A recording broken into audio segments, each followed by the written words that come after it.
sur la taxe Zuckman, vous l'avez dit tout à l'heure, on parle de prélever 2% sur des patrimoines supérieurs à 100 millions d'euros. Patrimoines qui, en moyenne, croissent chaque année de 10%. C'est-à-dire qu'au lieu de croître de 10%, ils croîtront de 8%. Et depuis qu'on a envisagé cette taxe Zuckman, depuis que le sujet est dans le débat, on a droit à tout le chant des pleureuses de la terre entière pour nous expliquer que ce serait une catastrophe intersidérale. À un moment donné, un peu de dignité dans le débat, surtout quand dans le même temps, les mêmes ne voient aucun problème à doubler les franchises médicales, à geler le RSA, à geler l'allocation adulte handicapé. Personne ne se demande si les allocataires en question réussiront à s'en sortir.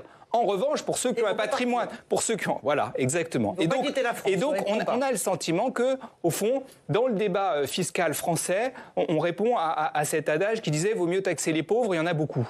Et c'est exactement ce à quoi on assiste depuis maintenant plusieurs mois. C'est indécent au regard de la situation de millions de Français qui ne s'en sortent pas.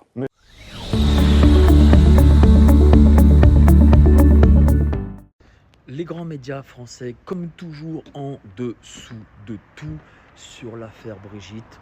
Bon, on savait qu'ils allaient protéger Brigitte Macron, on le sait, ça c'est normal.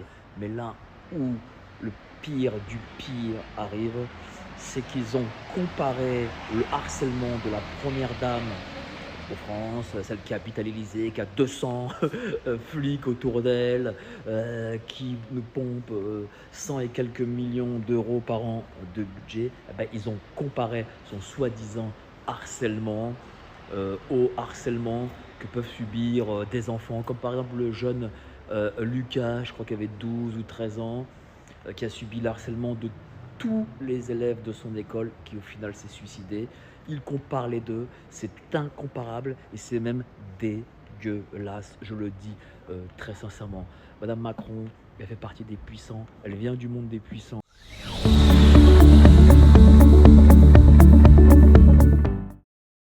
Il y a quand même le livre l'affaire Brigitte. Xavier Poussard.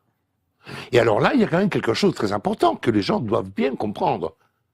En droit français, quand il y a d'abord ce qu'on appelle les délits de presse, les délits de presse, c'est l'injure et la diffamation. Ce sont des délits qui ne sont pas punis sévèrement, il n'y a pas de la prison, etc.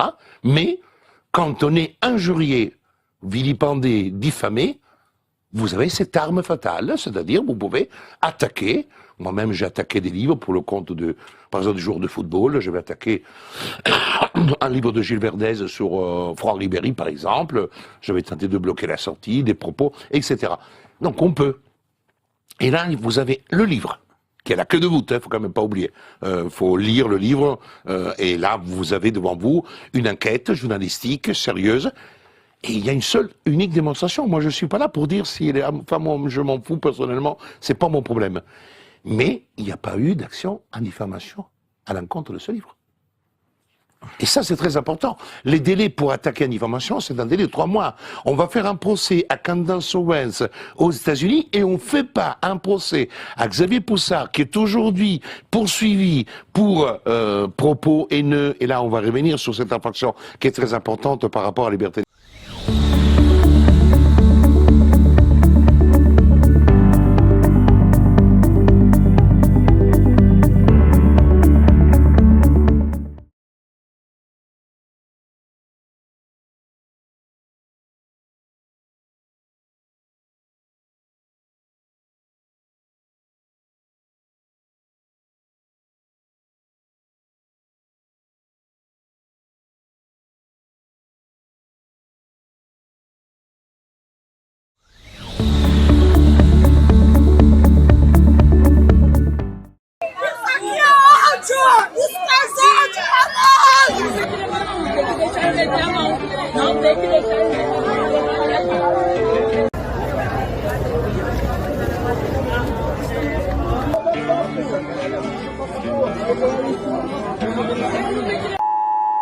Isso não é um teste. É o sistema de transmissão de emergência anunciando o início da purificação anual aprovada pelo governo.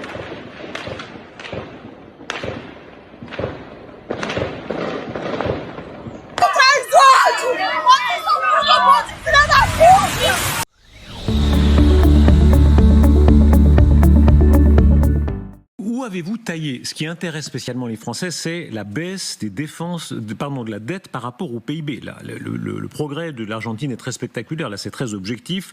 On est passé de 155% en 2023, 85% en 2024, et la perspective pour 2025 est de 73%. Ça implique des coupes. Où l'Argentine a-t-elle coupé? Alors, le changement qu'a mené le président Milei est un changement culturel profond. Lui, il a mené la bataille des idées. Nous, on appelle ça la bataille culturelle en Argentine, mais en fait, c'est la bataille des idées. C'est la bataille pour changer la matrice économique, politique et culturelle du pays. C'est la manière dont les gens perçoivent l'État, dont ils perçoivent la politique et dont ils se perçoivent eux-mêmes. Ce qui lui a permis, en fait, de mener des réductions partout. Donc, c'est plutôt à vous de choisir. Tous les postes de dépenses de l'État argentin ont été réduits, à une exception près. À une exception près, qui sont les allocations aux personnes les plus vulnérables. Ça aussi, vos collègues de gauche vos confrères de gauche oublient toujours de le mentionner. Les allocations aux personnes les plus vulnérables, non seulement n'ont pas été réduites, mais elles ont doublé. Après, si vous voulez des exemples concrets d'où on a réduit, déjà, on est passé de 19 ministères à 8, ce qui a réduit de manière drastique, colossale, toute l'administration politique de l'État. On a réduit